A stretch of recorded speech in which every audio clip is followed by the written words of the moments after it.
welcome back to my channel. ASMR. Today we are in a different filming location. As you can see, I'm not up in my book room. I have a little life update for you. I was walking down the stairs the other day and I fell and I thought I broke my foot, but I didn't, but it still hurts. So I'm thinking I pulled a tendon or something in my foot. So the stairs and I are not friends right now. So that's why I'm downstairs in my living room in front of my beautiful fireplace that is decorated for Halloween, as you can see. So we're going to be doing this video from my living room. And in this video, we're going to be reading some 1-star reviews of my favorite books of all time. I'm actually so excited to do this one because I am easily upsettable, I guess, and offended when people talk smack about my favorite books. So I am extremely excited to go through some funny reviews and react to them for you. I think it's going to be hysterical. I am a melodramatic human being, so I will think it's the worst thing in the world even if someone just says it's a bad book. First, let me explain to you which books I'll be doing. So I just went through and picked some of my 5-star books that I probably think about on a day-to-day basis. So the first one is obviously going to be A Court of Mist and Fury. That is one of the books that got me back into reading. The book that actually got me back into reading was ACOMAF, but again, that's the series that got me back into reading, and that's the series that pushed me into being a fantasy lover, so I'll forever be grateful for that series. And I think about Rysand and Feyre every day. That's the first one we'll be doing. Then we'll be going into another one of my favorite books that my husband actually made me read, and it's kind of more of like a literary fiction with a subplot of romance, and then it's just something that makes you think about life. I actually think these books are put in the fantasy section though, because they are super fantastical, so it's like a literary fiction style fantasy, and it's very whimsical, very cozy. Love it so much, and that is Under the Whispering Door. Whenever I think about a cozy, whimsical, meaning story, I think about Hugo, his tea shop, and how he helps people cross over into whatever is going on for them in the afterlife. It is seriously one of my favorite stories with some of my favorite characters, and I just adore it so much. Then we're gonna go into obviously a witchy rom-com. Obviously, I have to have a witchy rom-com in my favorite books of all time, and y'all know what it's gonna be. It's gonna be The Ex-Hex. I take no criticisms on this book. It is the perfect mix between Stars Hollow and Halloween Town, which are the two epitomes of my personality, and I will take no criticisms on this. I know it's a corny, silly, goofy time, and that's what it was meant to be, so that's it. We're gonna leave it at that. And we're gonna go into one of my recent favorites, and that is Butcher and Blackbird. I would die for Rowan and Sloane, and I would also kill for Rowan and Sloane. I think that their relationship was the perfect mix of slow burn and friends to lovers, and I also think that their badass vigilante style of killing other serial killers was the perfect unhinged item that I needed in my life.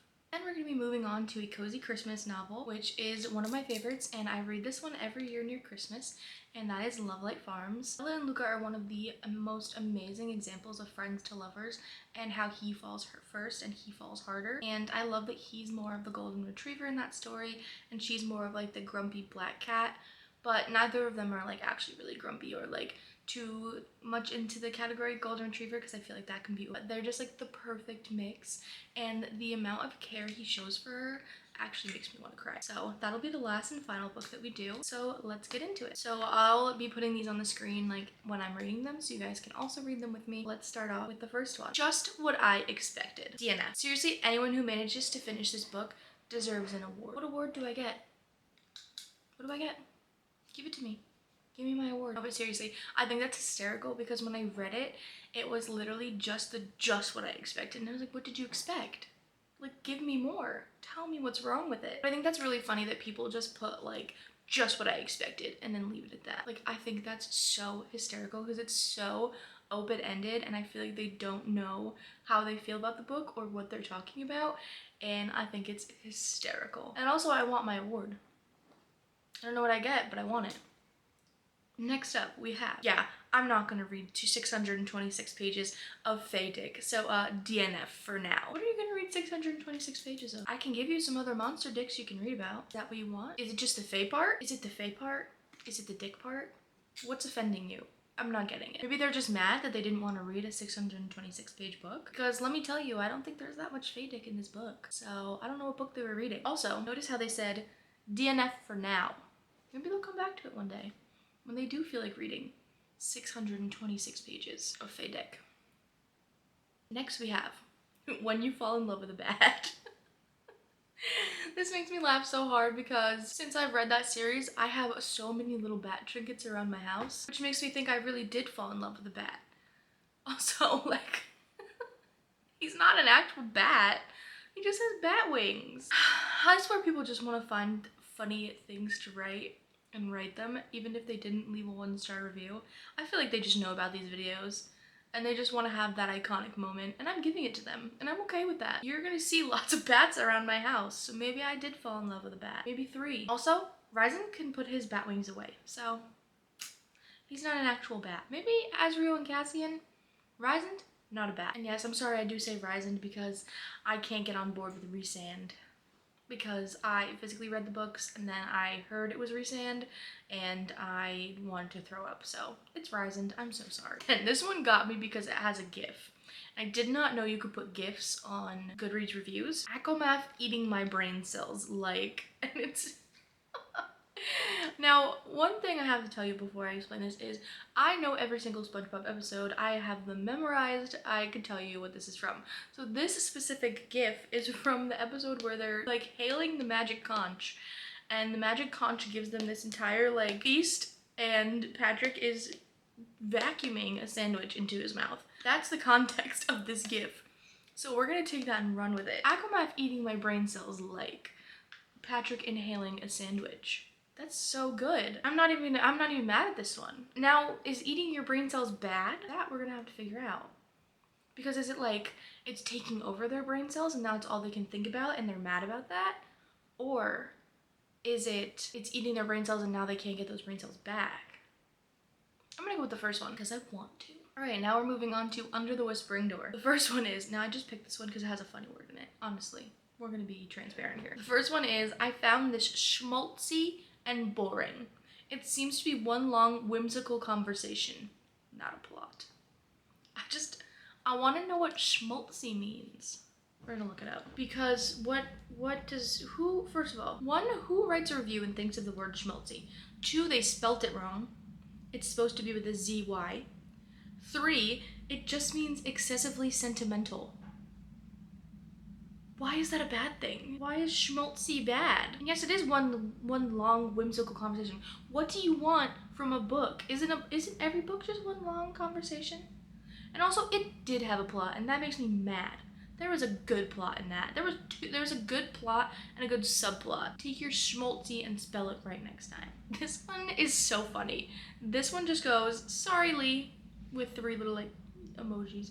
Who's Lee? Did they make you read this? Did they literally tie you up, put headphones on your ears, and make you read this? Did they hold you hostage until you read this? I'm curious. I'm curious on why they forced you to read this. I'm curious who Lee is, and I'm curious why you're sorry. The next one just says the ending. I don't remember the ending. Is that bad? But I think the ending was good. I don't remember being mad at the ending. It wasn't a bad ending. I mean, it was a little outlandish, but it's a fantasy book. Obviously it's gonna be outlandish. You're working with somebody that has a tea shop that helps usher people into the afterlife, into the beyond. And the guy that dies in the book, the main character, he falls in love with the tea shop owner. So yeah, it's an outlandish book. The ending was good. And you wanna know why the ending was good? Because Wallace finally got his meaning in life, he finally got his love, and he finally got a found family. So you wanna know what? The ending was good. Take your 1-star review and shove it. Now this one made me laugh because it says ... It was not my cup of tea. And you wanna know what? This is a popular saying in 1-star reviews, which makes me mad. But also, this one really got me because it's hysterical because Hugo literally owns a tea shop. And he always says, his one main philosophy and quote in this book is that everyone has a tea that they will love and that will bring back the happy memories in life. You wanna know what? This is just rude. This is just inconsiderate and rude. And I'm mad. Maybe your cup of tea is coffee, but it's still a cup of something. Maybe reread the book and enjoy it next time. We have a visitor. We have a visitor. You wanted to be a visitor today? I 100% forgot that we're doing pucking around. I 100% forgot that. So, surprise! We're doing another book. We're doing pucking around, which you all know is one of my favorite hockey romances of all time. And I would do anything for those 4 main characters. And I love those boys more than anything, okay? The first one we have, bitch, I need an exorcism after that. Why? What happened to you? What happened to you during this book? Was it the overload of sexual tension between 4 characters? I'm thriving after that book.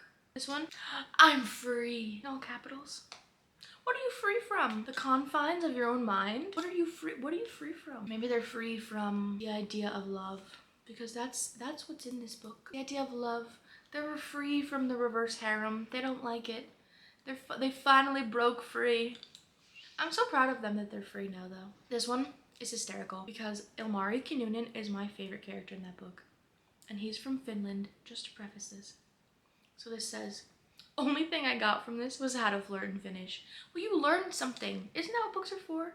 You learned something. You learned how to say beautiful, loving phrases in Finnish. Isn't that enough for you? But I liked that one. That one actually made me happy because Ilmari Kinnunen taught someone something, and that makes me so happy. Then this last one says, sometimes I wish I didn't know how to read.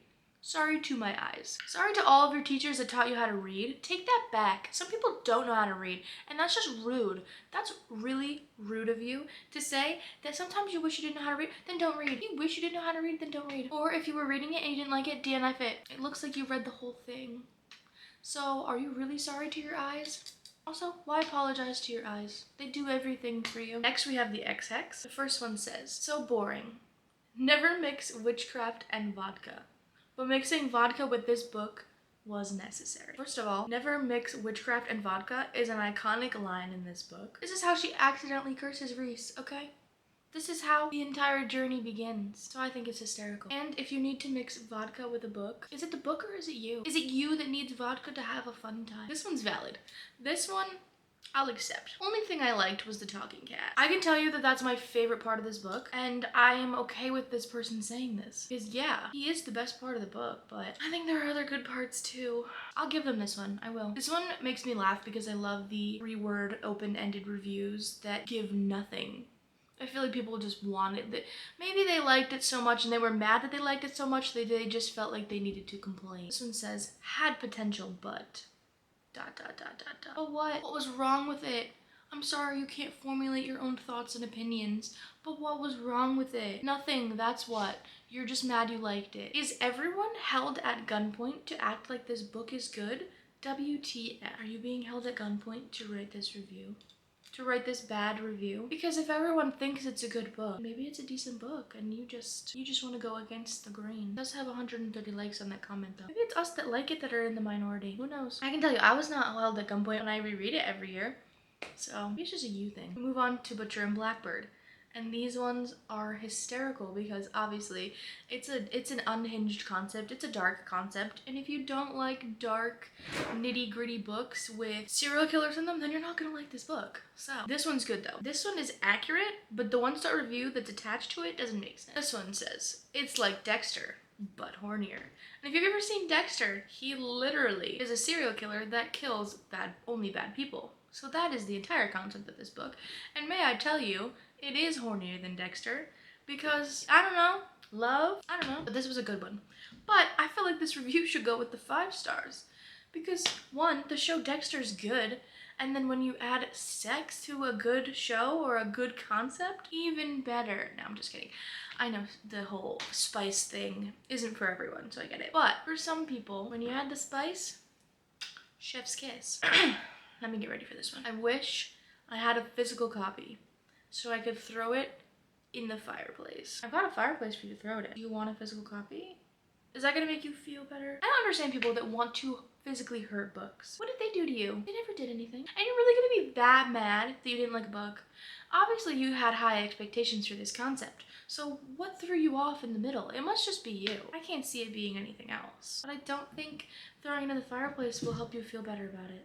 Physical violence is not the answer, people. We move on to Lovelight Farms, the last and final installment in this lovely video. This could have been a 3-star read, but he calls her Lala, and I wanted to bleach my brain every time I had to read that. I think the Lala is cute, and I think it's something that you can totally ignore. I don't think a character nickname should bring a book from 3 stars to 1 star. Like, they're just nitpicking. They were looking for a reason to leave a 1-star review. They were looking to complain about poor Lala. And her name's Stella, so it's not like her name is like Gertrude and he's calling her Lala. Like, at least it goes with her name. And he is such a golden retriever, and he loves her so much that that's why he calls her Lala. Like, there's so much love and like just like a special place in his heart behind that. So like, how could you say you want to bleach your brain? Also, how does one bleach their brain?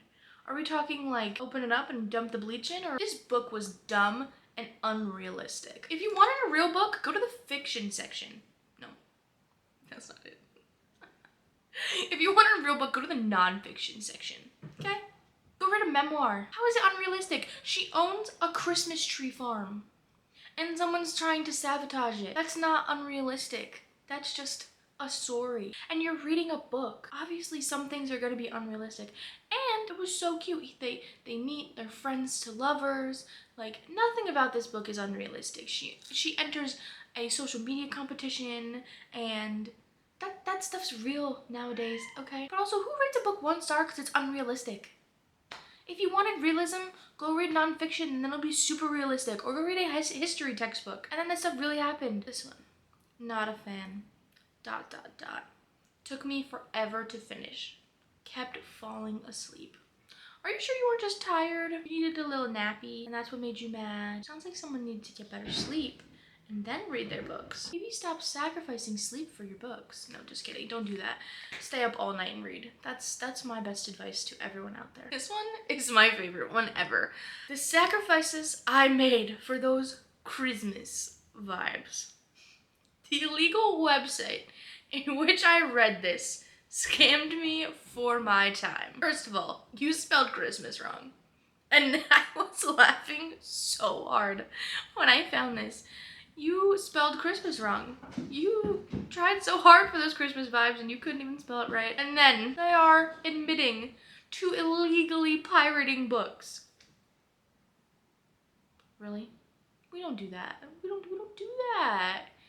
We support the authors. We support the art. We support the literature. Get your shit together and stop pirating books. And then don't tell the pirating website that they wasted your time. They didn't write the book. And don't be mad at the author either because they didn't write the book for you. And spell Christmas right. Anyway, after my rants about those books, because I think some people just want to complain and have a good time, or I think they really wanted to like a book and they get so mad that they personally didn't like that book that they just automatically think it's a bad book. But remember, all opinions are subjective, literature is subjective, books are subjective, everything's subjective. So if you liked a book and someone else didn't, it's not the end of the world, it just means you have different book tastes. Thank you for having some fun with me, but I'm going to end the video here. Thank you for watching as always, and thank you for your support. If you could show some extra little support and like and comment down below and subscribe, it would mean the world to me. I always love making videos for you guys and I want to continue spreading the love of books. Thank you for watching this video. If you made it this far, make sure to leave a star emoji in the comments and let me know some of the best/worst 1-star reviews that you've read of your favorite books. And as always, happy reading and love you. Bye.